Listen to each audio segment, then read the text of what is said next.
Bienvenue dans votre émission Le Débrief sur Média TV Afrique. Très heureux de vous retrouver pour décortiquer ensemble l'actualité africaine. En Côte d'Ivoire, les électeurs sont appelés aux urnes pour élire leur président le 31 octobre prochain.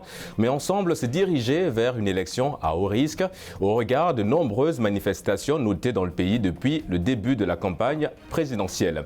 À cet effet, une mission ministérielle de la CEDEAO est arrivée à Abidjan pour rencontrer les différents acteurs politiques afin de faire baisser la tension qui prévaut en Côte d'Ivoire. Est-ce le début d'une résolution de la crise? Élément de réponse avec mes invités sur ce plateau, Monsieur Ibrahima Kane.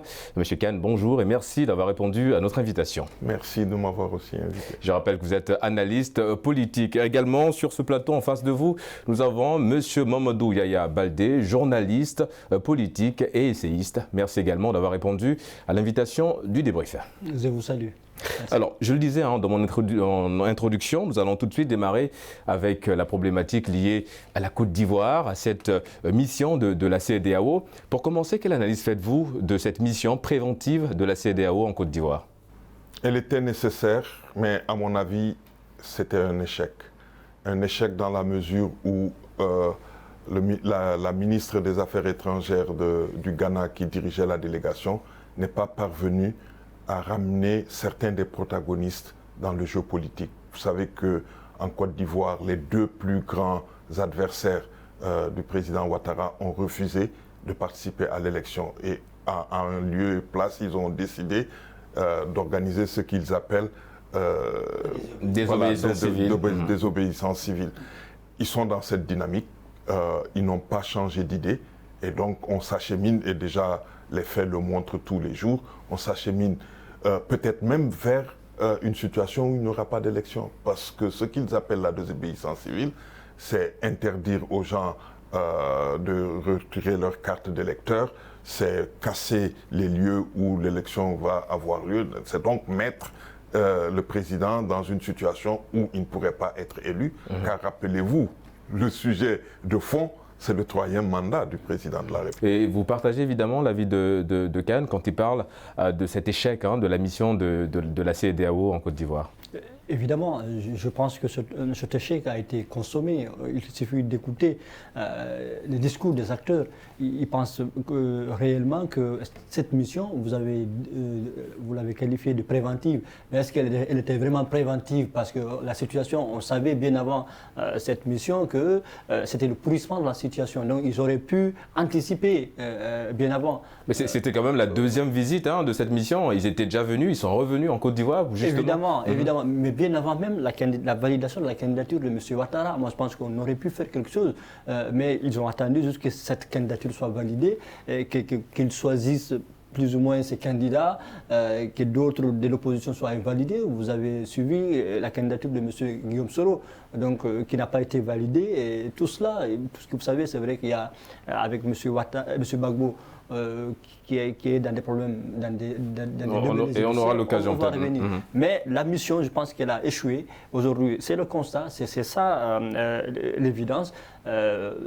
Mais il fallait s'y attendre parce que la CEDEAO ou les acteurs qui devraient, en tout cas, prendre les devants, ne l'ont pas fait à temps. C'est toujours du médecin après la mort. Est-ce qu'on peut réellement parler d'échec quand on sait aujourd'hui que l'opposition, en tout cas une partie de l'opposition, a rencontré le pouvoir en place pour essayer évidemment d'apaiser les tensions? C'est un premier pas déjà vers cette résolution d'une crise. Ceux qui ont rencontré le Premier ministre, c'était de second couteau. Donc ce ne sont pas les vrais chefs qui sont venus. Donc ce n'était pas une réunion au cours de laquelle on pouvait prendre des décisions. Et deuxièmement, je pense que ce que le Premier ministre a offert n'est pas de nature à vraiment aider à une résolution de la crise. Parce que les points qui sont soulevés sont très clairs. 1, c'est la candidature de Ouattara. 2, c'est la réforme totale de la CENI. Et 3, c'est une participation égalitaire, équitable au niveau des CENI régionales. Et ça, c'est même une décision d'une Cour africaine des droits de l'homme. Alors, le gouvernement n'a pas, plutôt que de mettre en œuvre les décisions de la Cour, le gouvernement a même décidé de quitter la Cour. En tout cas, de ne plus permettre aux individus d'avoir accès à la Cour. Donc, on est dans une situation de blocage quasi total. Et je me demande comment on peut maintenant arriver à ramener les uns et les autres autour de la table et à trouver une solution. Vous voulez rajouter, allez-y. Bon, je pense que la crise, elle est là, la crise politique, la crise institutionnelle, la crise juridique, si on peut l'appeler ainsi. Mais je pense que c'est la démarche à la base qui a été biaisée. Parce qu'on n'a pas voulu inclure les gens, adopter une démarche inclusive.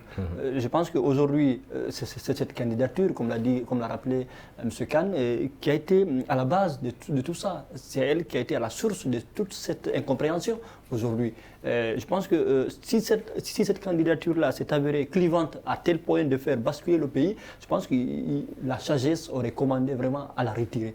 Et l'enjeu aujourd'hui, ça demeure évidemment la réconciliation, la paix dans le pays pour éviter ce triste scénario de 2011.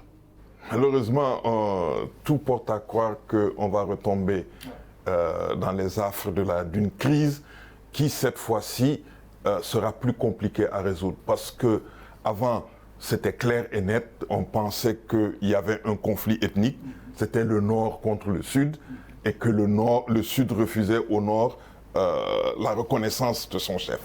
Maintenant, ce n'est plus le cas parce que le Nord est divisé, le Sud semble soudé, même si l'attitude, à mon avis, de Blé Goudé et de Gbagbo me paraissent quand même assez suspicieuses. Parce qu'ils sont silencieux. Blé Goudé avait même offert d'aider à recoudre le tissu social dans le pays. Il n'a malheureusement pas eu d'écho de la part de l'État. Et ça, on a les germes d'une crise qui va se prolonger. Peut-être pas sous la forme d'une guerre comme la dernière fois, mais sous la forme d'une crise qui va complètement miner le quinquennat d'Alassane Ouattara. Et je le vois difficilement dans un contexte ouest-africain. Parce qu'il ne faut pas oublier de situer la crise de la Côte d'Ivoire dans le contexte de l'Afrique de l'Ouest. Ses voisins sont en crise, pratiquement en guerre. Le Burkina est en guerre, le Mali est en guerre.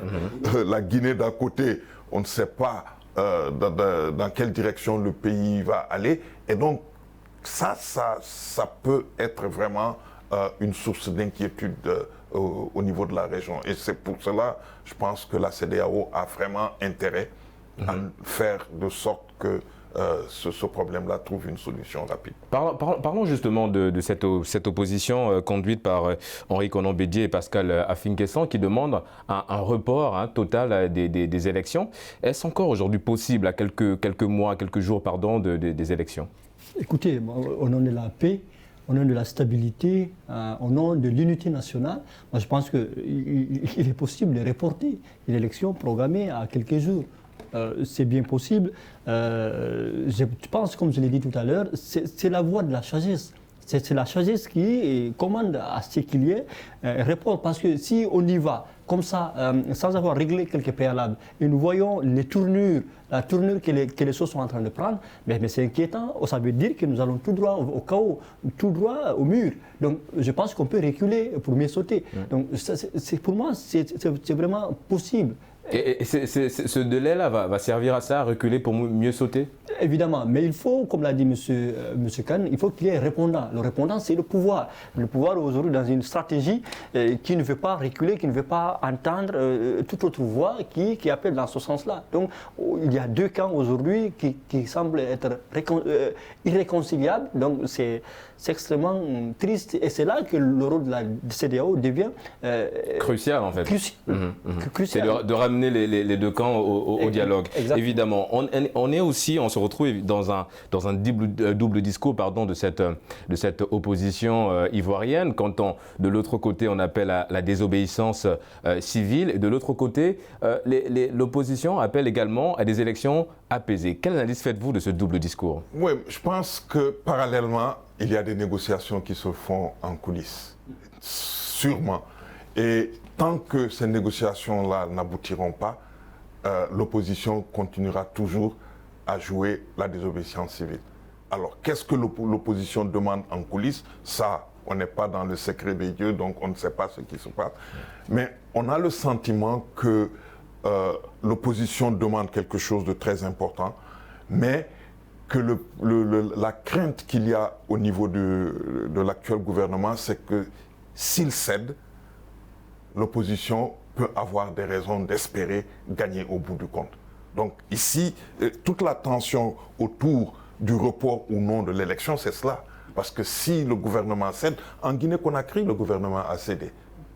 Il y a quelques mois, quand la liste électorale était un problème pour le référendum, quand l'OIF et la CEDEAO ont dit que la liste n'était pas fiable, on a reculé. Je pense qu'il a pris 2 ou 3 semaines.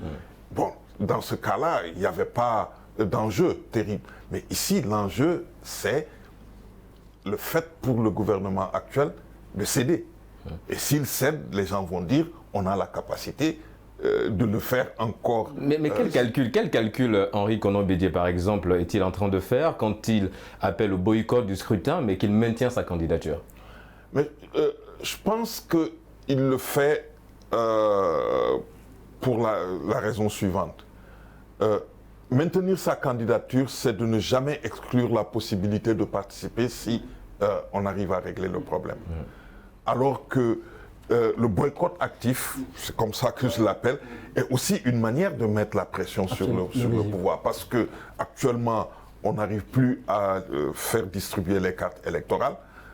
Il y a la crise un peu partout et les gens même rechignent à aller participer au processus électoral. Or, si le taux de participation est faible, si les trucs, ça délégitimise Ouattara, et ça crée une autre situation. Et on a parlé d'un fait et qui est également intéressant en parlant du retrait des cartes d'électeurs. Peu d'Ivoiriens sont allés évidemment vers ces bureaux de vote, enfin les bureaux pour retirer la carte d'électeur.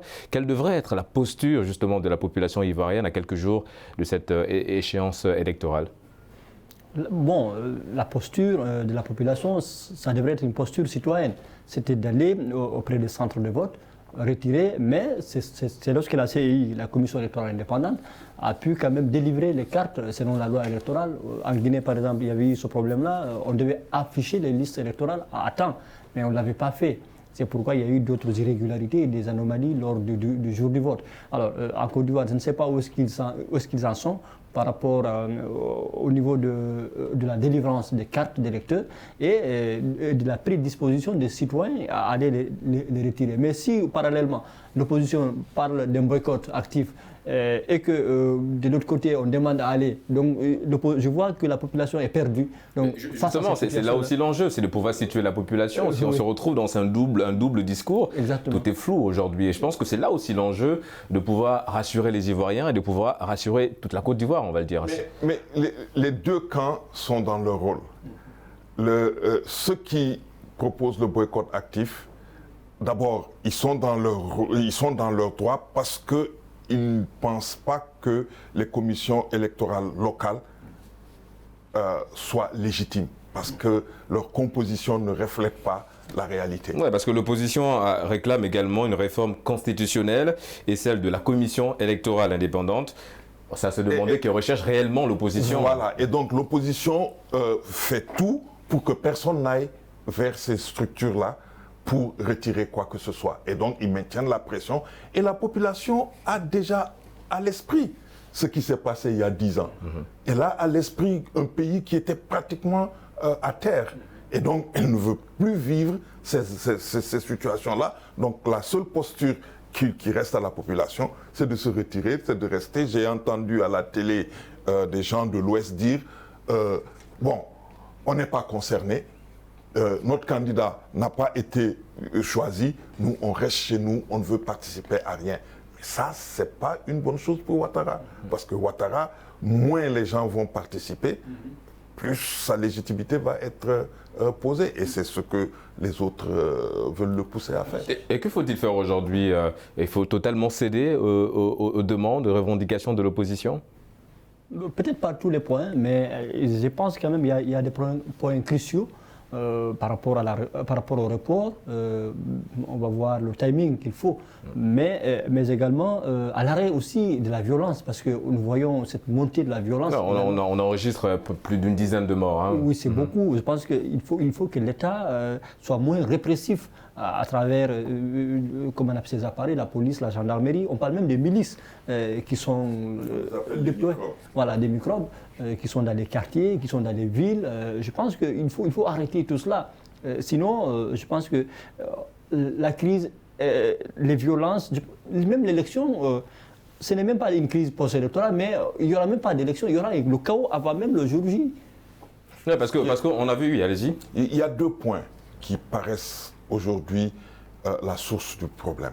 Un, la commission électorale, parce que sa composition ne reflète pas l'état du pays. Un des points voilà. Essentiels soulignés par l'opposition. Et deuxièmement, la Cour constitutionnelle, qui a été taillée à la mesure de Ouattara, et qui est là pour dire tout ce que Ouattara veut, d'après l'opposition. Et donc, elle voudrait voir cette Cour reconstituée et refléter aussi, soit quand même plus indépendante par rapport à celle que l'on connaît. Et celle que l'on connaît, c'est elle qui a validé la candidature de Ouattara, alors que cette candidature était contestée. Donc, ces 2 points, s'ils font l'objet d'un consensus, je pense qu'on peut aller vers des élections apaisées. Mais vous voyez que Ouattara ne démord pas, il veut... Et l'opposition de son côté aussi qui a rejeté la main tendue du pouvoir en place. Comment vous avez apprécié cette nouvelle, ce rejet de l'opposition d'aller au dialogue? Moi, c'est parce qu'aujourd'hui, l'opposition pense que le pouvoir n'est plus crédible. Il n'est plus crédible à ses yeux, parce que d'abord, les actes que le pouvoir est en train de poser, ce sont des actes qui ne le rassurent pas, qui également vont à l'encontre des textes. Alors, souvenez-vous, en 2010, il y avait 3 institutions pour valider les élections. Il y avait la CEI, comme il l'a dit, mais il y avait la Cour constitutionnelle, à l'époque dirigée par M. Paul Yaoundé, et l'ONUCI, l'Organisation des Nations, la mission des Nations Unies en Côte d'Ivoire. Alors, sur les trois institutions, 2 avaient validé la victoire de M. Ouattara. Donc, c'était la CEI qui l'avait proclamé vainqueur. Gbagbo, tu veux dire la victoire de Gbagbo? Non, de M. Ouattara. Donc, c'était la CEI et la mission, l'ONUCI, la mission des Nations Unies en Côte d'Ivoire. Seule la Cour constitutionnelle, dirigée à l'époque par M. Paul Yaoundé, avait invalidé ces résultats et proclamé M. Gbagbo vainqueur.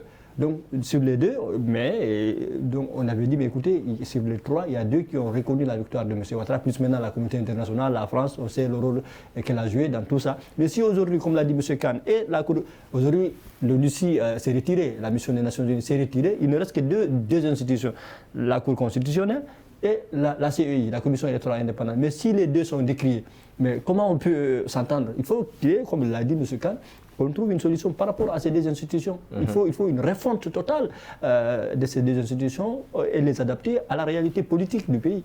Est-ce qu'on va tendre aujourd'hui vers une résolution de la crise quand on voit évidemment cette opposition qui campe sur sa position? Vous avez parlé entre guillemets de l'échec de la mission de la CEDEAO. Faut-il à nouveau une nouvelle mission dans le pays pour essayer de vraiment apporter les solutions?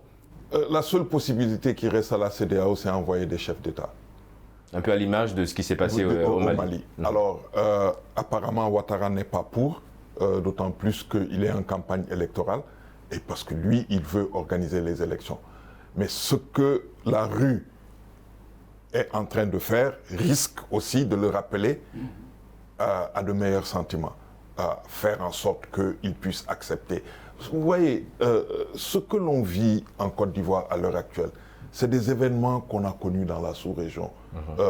Si vous vous souvenez, ici au Sénégal, il a fallu que la rue s'en mêle pour que Abdou Diouf accepte de changer le code électoral, Abdou Diouf accepte de reformer le Conseil constitutionnel, et ce qui nous a conduit à l'époque à la première alternance dans le pays. Et ça s'est fait de manière apaisée, et vous voyez, Abdou Diouf peut se promener comme il veut, et tout est redevenu normal. Alors, dans un pays comme la Côte d'Ivoire, qui sort de 10 ans de guerre civile, je pense que c'est important pour celui qui est au pouvoir de prendre la mesure du danger. Est-ce que cette mesure du danger également, elle doit être prise aussi par l'opposition quand on a un ancien chef d'État qui est aujourd'hui candidat, c'est à lui également de prendre la mesure de risque, d'où ce comportement, on va le dire ainsi, peut conduire les Ivoiriens. Mais ça dépend de comment vous prenez le problème. On est dans un pays qui est sorti d'une dizaine d'années de guerre, qui a élu un président dans les conditions que vous avez décrites tout à l'heure, et qui, d'après la Constitution, ne pouvait faire que 2 mandats. Il a fait ces 2 mandats. À la fin de son 2e mandat, il a changé la Constitution pour donner la possibilité, se donner la possibilité d'avoir un 3e mandat. Alors, il faut voir que cette crise-là, au-delà des questions liées à l'organisation des élections, c'est d'abord une crise constitutionnelle. Et c'est ça qui explique le reste. Alors, tant qu'on ne prendra pas en charge cette problématique, je pense que les autres choses ne pourront jamais être réglées. Et donc, c'est à Ouattara de voir, parce que même si on règle aujourd'hui la question du code électoral, les 2 partis-là vont reposer la question, et ils l'ont dit à titre principal, c'est la candidature de Ouattara qui pose problème. Donc, pour moi, la CEDEAO doit être en mesure d'ouvrir aussi les yeux et de regarder. Et n'oubliez pas que lors du sommet, du dernier sommet de la CEDEAO qui a eu lieu au mois de juillet, le président du Nigeria lui-même a dit « On ne veut plus que notre région soit minée par des crises politiques qui sont liées à des 3e mandats. Il nous faut trouver une solution à cette question des 3e mandats, réviser le protocole additionnel pour que on règle ce problème-là. Je pense que voilà une voie de solution. Alors maintenant, va-t-on l'appliquer à la Côte d'Ivoire? Là est tout le problème. Faut-il l'appliquer à la Côte d'Ivoire? Cette voie, hein, cette sortie de crise. S'il faut l'appliquer, moi je vais plaider pour qu'on l'applique d'abord à la Guinée, dans mon pays, et puis à la Côte d'Ivoire. C'est possible. Bon, ça me paraît un peu trop tôt. Je pense que si vraiment ils étaient dans cette dynamique-là, ils auraient pu proposer ça depuis longtemps. Parce que les velléités du 3e mandat s'étaient posées bien longtemps. Les gens avaient dénoncé ça, avaient prévenu, mais ils n'ont pas voulu écouter. Ils attendent maintenant les derniers moments, les derniers sommets, quand les choses pourrissent, et après ils viennent le rappeler. Moi je pense qu'il n'y avait pas de volonté politique réelle dès le départ. Le boycott, en tout cas, il est là. On voit évidemment la tension qui s'installe dans le pays et entre l'opposition. Et vous l'avez dit aussi, c'est le rôle de la communauté internationale de pouvoir apporter en tout cas des tentatives de sortie de crise pour éviter le scénario de 2011. Alors, ce qui rend la tâche difficile à cette communauté internationale, c'est qu'elle a été, entre guillemets, dribblée par Ouattara. Pendant un moment, Ouattara est allé à Yamoussoukro, qui est quand même un symbole. C'est la ville natale de l'ancien président de la République, c'est la capitale politique du pays. Il a fait un discours où il a dit « Je laisse la place aux jeunes. Je m'en vais. Je n'ai pas vocation à rester éternellement au pouvoir. J'ai d'autres choses à faire, ma santé, mes trucs, tout cela. » Et tout le monde avait applaudi. Tout le monde s'était... Alors, parce que son candidat est décédé, Amadou Gon Coulibaly. Vous aurez vu qui à la place de M. Ouattara? Mais ça, c'est aux Ivoiriens de décider. Le RHDP est un parti politique. Il doit quand même avoir des candidats qui peuvent valablement représenter le parti. Et donc, ils auraient pu avoir une contestation plus ouverte à tous les partis, et puis aussi ne pas tripatouiller, c'est-à-dire procéder à des inculpations, à des arrestations. Comment pouvez-vous expliquer que Gbagbo puisse être acquitté par la Cour pénale internationale et pratiquement, presque pour les mêmes faits, être condamné en Côte d'Ivoire? C'est qu'ici, visiblement, la justice est instrumentalisée.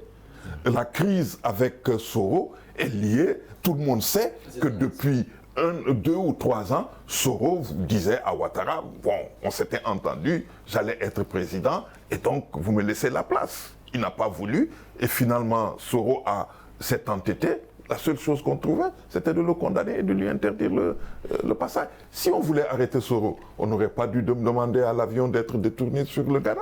Évidemment. Et c'est l'heure pour nous de marquer une courte pause. On se retrouve en deuxième partie d'émission, de votre émission évidemment, le débrief sur Médian TV Africa, tout de suite. Merci de nous rejoindre pour la deuxième partie de votre émission, le débrief sur Médian TV Afrique. À quelques mois de la présidentielle au Bénin, des voix s'élèvent pour demander la suppression du système de parrainage qui oblige tout candidat à obtenir des signatures de 16 élus pour le scrutin d'avril 2021. Or, aucun parti de l'opposition n'en est en mesure de réussir, en tout cas, cette mission lancée par la Cour constitutionnelle. Alors, l'élection présidentielle d'avril 2021, M. Kane, se fera-t-elle avec l'opposition? J'en doute. J'en doute parce que le parrainage qui vient d'être instauré et qui est une invention sénégalaise est vraiment l'outil que les dirigeants de la région ont maintenant trouvé comme efficace pour barrer la route à toute forme d'opposition. Elle a été créée au Sénégal, on a vu ses effets. Elle a failli être appliquée à l'élection présidentielle en Guinée, mais c'est la Cour constitutionnelle qui l'a empêchée. Et maintenant, elle fait l'objet d'une application très stricte au Bénin.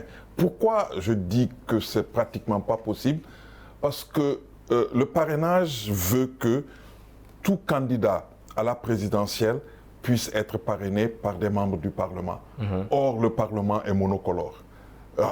Même l'opposition qui existe au Parlement, c'est une opposition de contribution qu'une vraie opposition. Alors, comment voulez-vous qu'une candidature libre puisse prospérer si cette candidature n'est pas acceptée par le président ou les partis qui le soutiennent? Donc, il n'y a pas vraiment cette ouverture-là. Et donc, le régime politique que on est en train petit à petit de mettre en place au Bénin est un système politique de fermeture totale du champ politique à un groupe qui contrôle l'État et lui permettre de prospérer à la tête de l'État. En parlant justement de fermeture, la Cour constitutionnelle nage à contresens parce qu'elle parle d'ouverture. Elle dit, en tout cas, je cite, les candidats ont le droit d'être parrainés, mais cela se fera dans l'anonymat. Pourquoi? L'anonymat, même l'anonymat, ça pose problème.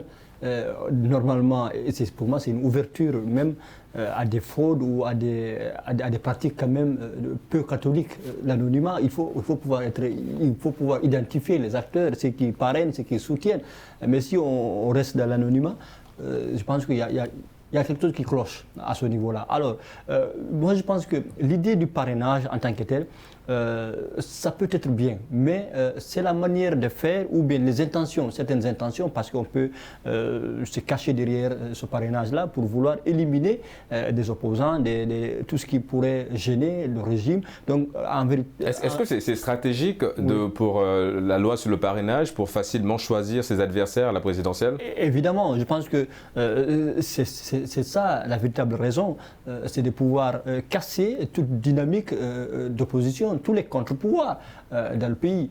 Je pense que si vous écoutez un leader comme Kandida Zanaï, président du parti Restaurer l'espoir et qui est théoricien de la résistance du peuple, je pense que c'est tout ce qu'il décrit. Il décrit aujourd'hui un braquage de la démocratie par Patrice Talon. Il le dit partout à travers ses conférences de presse. Il dénonce véritablement une démocratie béninoise prise en otage, des acquis de la conférence nationale de 90, totalement aujourd'hui confisqués. Donc je pense que c'est vraiment une stratégie politicienne de vouloir écarter des opposants, des adversaires et aujourd'hui mettre en place un régime politique très fort.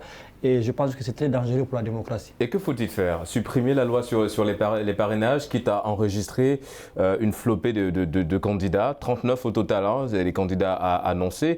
Le président Talon parlait de réduire le nombre de candidats. Est-ce que ce n'est pas aussi quelque part bénéfique? 39 candidats, ce n'est pas un petit peu trop pour un petit pays comme le Bénin? Mais réduire les candidatures, c'est peut-être nécessaire. Mais il faut trouver les moyens objectifs de réduire les candidatures. Or, le parrainage tel qu'il a été appliqué au Sénégal, tel qu'il va être appliqué au Bénin, ne permet pas cela. finalement, on aboutit à une situation où on rend même la tâche difficile au Conseil constitutionnel. Dans le cas du Sénégal, c'était très compliqué. Le Conseil ne pouvait même pas dire quel logiciel il a pu mettre en place pour identifier les personnes qui avaient parrainé. Tout à l'heure, vous disiez à M. Baldé que le parrainage se fera dans l'anonymat au Bénin. Non, ça ne peut pas. Le parrainage en tant que tel, le concept de parrainage ne peut pas permettre l'anonymat parce qu'il faut savoir la personne qui parraine doit être un député, doit être un élu, et donc il faut connaître cet élu-là, donc l'identifier. Donc ce n'est pas un système, de mon point de vue, qui est adapté à nos démocraties naissantes. À l'origine, parce que comme je vous l'ai dit, l'invention était sénégalaise, mais le Sénégal l'a emprunté à la France. À l'origine, en France, c'était de faire en sorte que les candidatures qui se font soient vraiment appuyées par des élus locaux. On a pris les maires, et les maires pouvaient, une personne pouvait parrainer 10 candidatures. Au Sénégal, on a dit qu'on ne pouvait parrainer qu'une seule candidature. Mais 16 candidats, 16 élus, 16 signatures, 16 parrainages, pardon, pour un seul candidat, c'est un petit peu difficile aujourd'hui, en tout cas, au Bénin. Bien sûr, mais c'est pourquoi je dis, et d'autant que le parti majoritaire, c'est-à-dire il y a une domination quasi totale du président de la République au Parlement. Oui. Et ça, c'est ce qui me fait dire qu'en fait, par le biais de ce parrainage, le président se choisit lui-même un adversaire. Et cela lui permettra non seulement de se pérenniser au pouvoir, mais puisque le Bénin, il y a que 2 mandats, cela lui permettra même de se choisir un successeur et donc de continuer à régner sur le pays sous d'autres formes. Mais est-ce qu'aujourd'hui cette opposition n'est-elle pas coupable aussi de tout ce qui se passe aujourd'hui dans le pays quand on sait que cette opposition a voté la loi sur la réforme politique, ils ont également boycotté les scrutins, ils ont opté pour la chaise vide. Est-ce qu'aujourd'hui c'est pas un petit peu un retour de flamme, on va le dire ainsi? Bon, je pense que l'opposition, elle a une part de responsabilité, mais je pense que celui qui a été le principal instigateur de tout cela, c'est le président de la République. Je pense que dès le début, il n'a pas voulu associer les acteurs, il n'a pas pris une option qui vise à inclure. Il est allé, il a parlé de la réforme du système partisan. C'était une idée qui lui tenait à tête. Il est allé comme ça, sans avoir pris le temps nécessaire pour dialoguer avec les acteurs. On peut avoir des bonnes réformes, on peut avoir des belles idées, mais je pense qu'il faut avoir un temps de communication, un temps de sensibilisation pour informer sur la portée des réformes. Je pense que c'est ce qui a manqué. Sinon, l'idée de rationaliser les candidatures, je pense que c'est tout à fait normal. Il faut rationaliser le nombre de candidatures, surtout à la fonction suprême. Mais parce qu'on a 35 candidatures. C'est la manière. C'est la manière. Je pense que c'est la démarche qui a été ratée. Et je crois qu'aujourd'hui, le président, il est en train de... Moi j'ai une opinion totalement différente. Mon opinion est que ce qui a été fait avec le parrainage, c'est une étape vers la privatisation de l'État. À l'heure actuelle, dans les années 60, on avait des militants qui ont pu prendre le pouvoir dans nos pays dans le cadre de la lutte contre le colonialisme et autres. Ensuite, on a eu leurs successeurs qui sont pratiquement désignés leurs successeurs. Et maintenant, on a une catégorie de dirigeants qui sont des hommes d'affaires qui pensent que avec l'argent, on peut arriver à la magistrature suprême.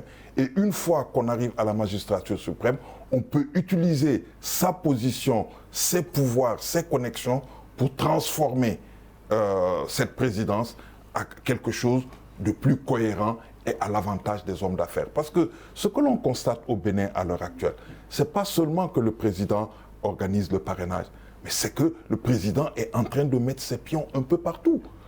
L'actuel président de la Cour constitutionnelle, qui est non seulement le régulateur du bon fonctionnement de toutes les institutions de la République, c'est l'ancien avocat du président de la République. Comment peut-on comprendre cela? Et en plus, au Parlement, quand on regarde, normalement, c'est le parti majoritaire qui doit désigner le président de l'Assemblée nationale. Mais c'est un président d'un petit parti de 9 sur une assemblée de près d'une centaine qui devient président de la République. Donc, et qui est de surcroît aussi un homme d'affaires.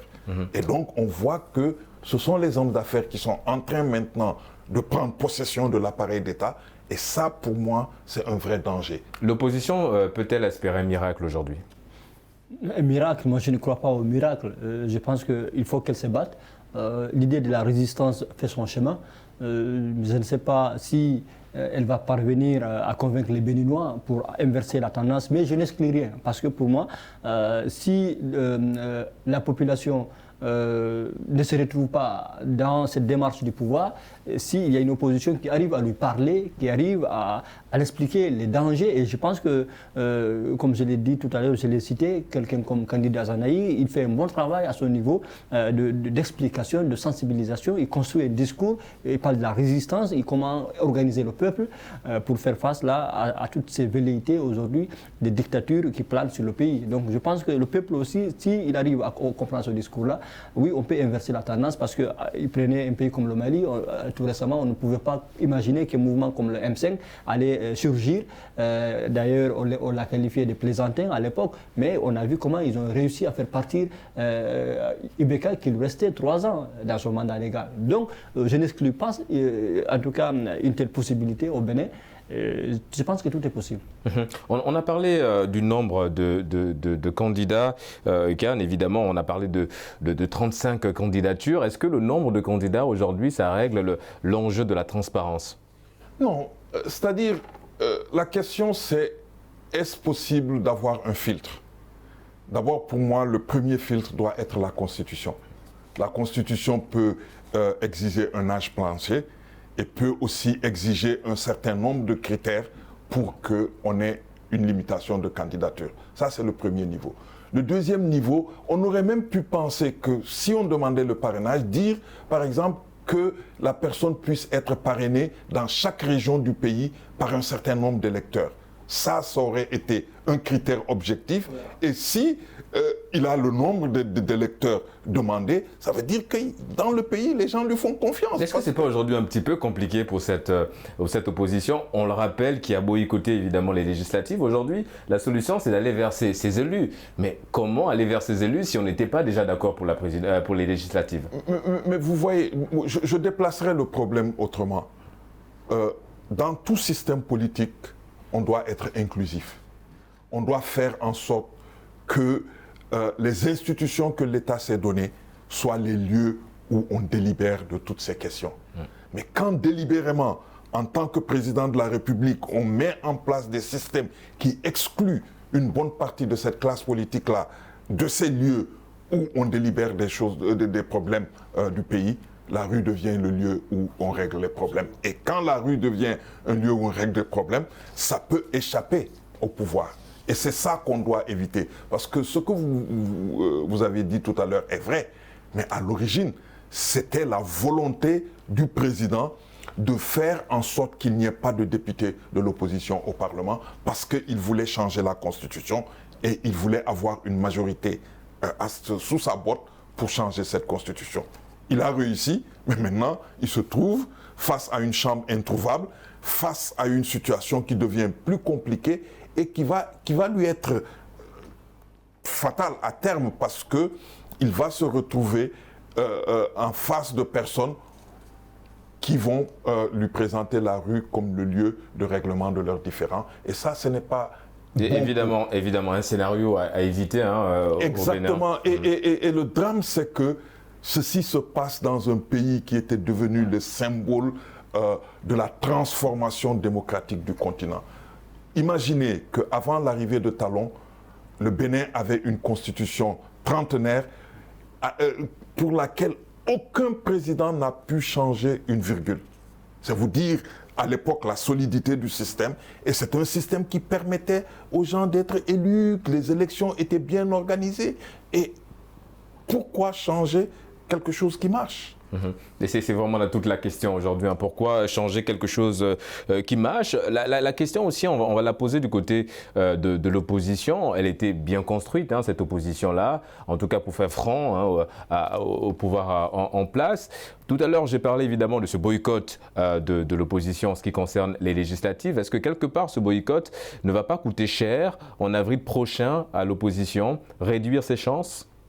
Je pense que la politique de la chaise vide, elle n'est pas toujours payante en politique. Il y a beaucoup d'exemples dans l'histoire. Si vous prenez même le cas de la Guinée récemment, aujourd'hui on a une Assemblée nationale où l'opposition est pratiquement absente totalement. Donc c'est le président de la République qui contrôle tout. Et aujourd'hui, l'opposition est face à cette situation-là. Donc, à mon avis, je pense que parfois, même si on n'est pas d'accord, il faut trouver des moyens, des subterfuges d'être dedans, parce que ça vous permettrait, à un moment donné, de contrôler les choses à certains niveaux.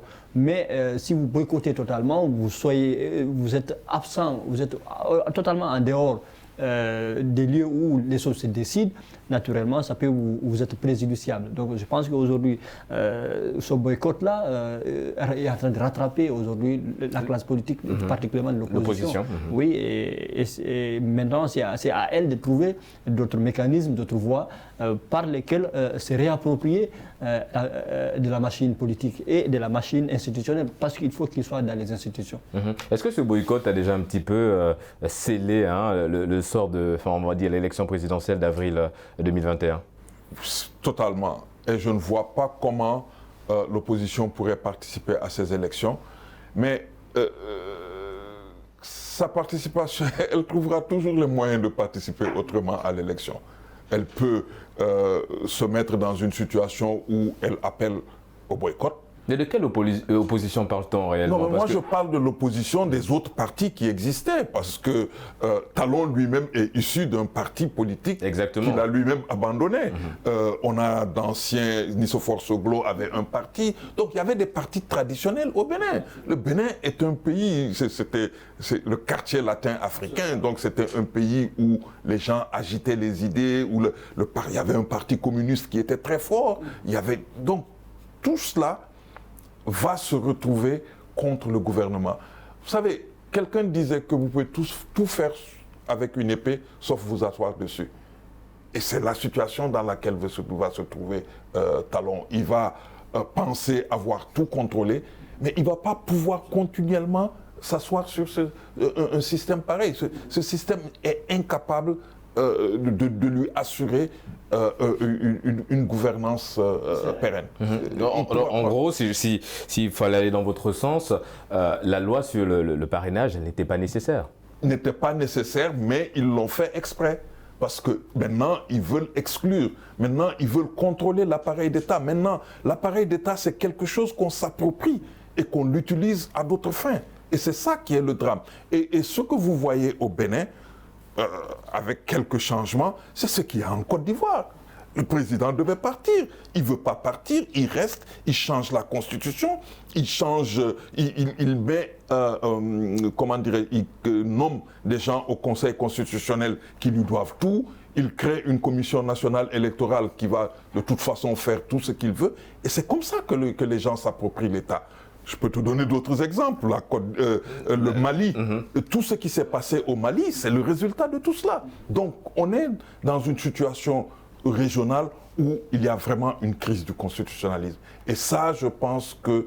Et c'est en cela que j'ai apprécié les propos du président du Nigeria, qui avait vu ces choses-là venir et qui dit il faut qu'on revoie tout ça au mois de décembre, de manière à ce que, au moins, on mette un terme à certains des écarts que l'on constate dans la région. Est-ce qu'il y a lieu aujourd'hui de s'alarmer au vu de ce qui se passe au Bénin? On a parlé évidemment dans la première partie de cette mission préventive de la CEDEAO. Faut-il une mission de ce genre au Bénin aujourd'hui? Oui, je pense que pour le Bénin, c'est peut-être le moment. Avant que la situation ne s'aggrave davantage. M. Kane l'a rappelé, le Bénin quand même, c'était un pays qui a été présenté comme un modèle en matière de démocratie, en matière de droits de l'homme, mais également en matière de débat même d'idées politiques. Un parti communiste bien ancré, avec, si vous voulez, cette histoire l'histoire de 90, avec la réforme, comment on appelle, la conférence nationale. C'était une première en Afrique francophone.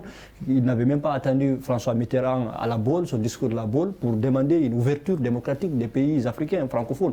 Donc, si aujourd'hui le Bénin se retrouve dans cette situation-là, c'est vraiment écœurant. Je pense qu'ils ont suffisamment de ressources internes, des intellectuels, des cadres, pour pouvoir créer un dialogue national.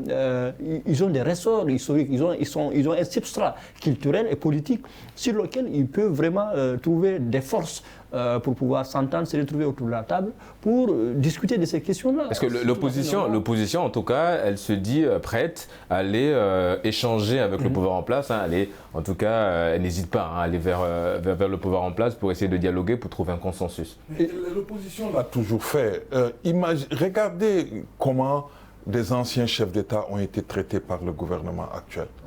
C'est impensable dans une société démocratique parce que, qu'on le veuille ou pas, ces gens-là ont représenté au plus haut sommet la République du Bénin. Et donc il y a une façon de les traiter, une façon de les respecter, ne serait-ce qu'en public.